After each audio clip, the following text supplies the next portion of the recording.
ॐ गङ्गातरङ्गरमणीयजटाकलापं गौरीनिरन्तरविभूषितवामभागं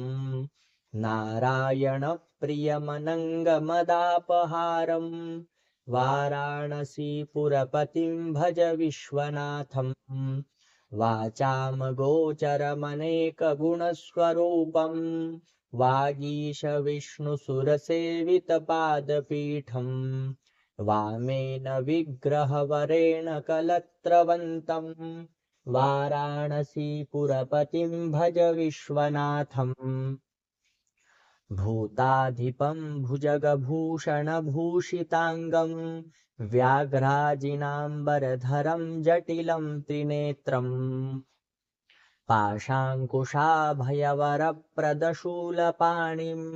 वाराणसीपुरपतिं भज विश्वनाथं सितांशुशोभितकिरीटविराजमानं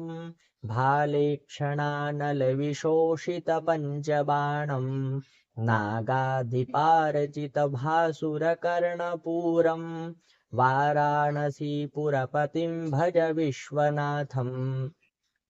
पञ्चाननं दुरितमत्तमदङ्गजानां नागान्तकं दनुजपुङ्गवपन्नगानां दावानलं मरणशोकजराटवीनां वाराणसीपुरपतिं भज विश्वनाथम्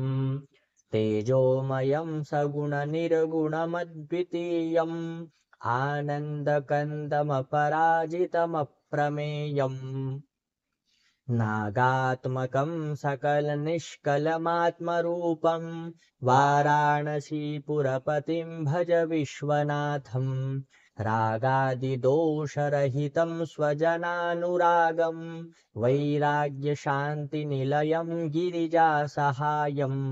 माधुर्यधैर्यसुभगं गरलाभिरामं वाराणसीपुरपतिं भज विश्वनाथम् आशां विहाय परिहृत्य परस्य निन्दां पापेरतिं च सुनिवार्य मनः समाधौ आदाय हृत्कमलमध्यगतं परेशं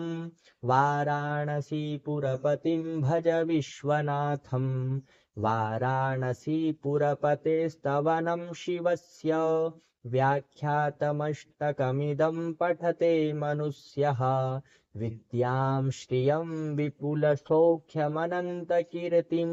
सम्प्राप्य देहविलये लभते च मोक्षम् विश्वनाथाष्टकमिदं यः पठेत् शिवसन्निधौ शिवलोकमवाप्नोति शिवेन सह मोदते शिवेन सह मोदते। श्रीविश्वनाथाष्टकं सम्पूर्णम् शिवार्पणमस्तु।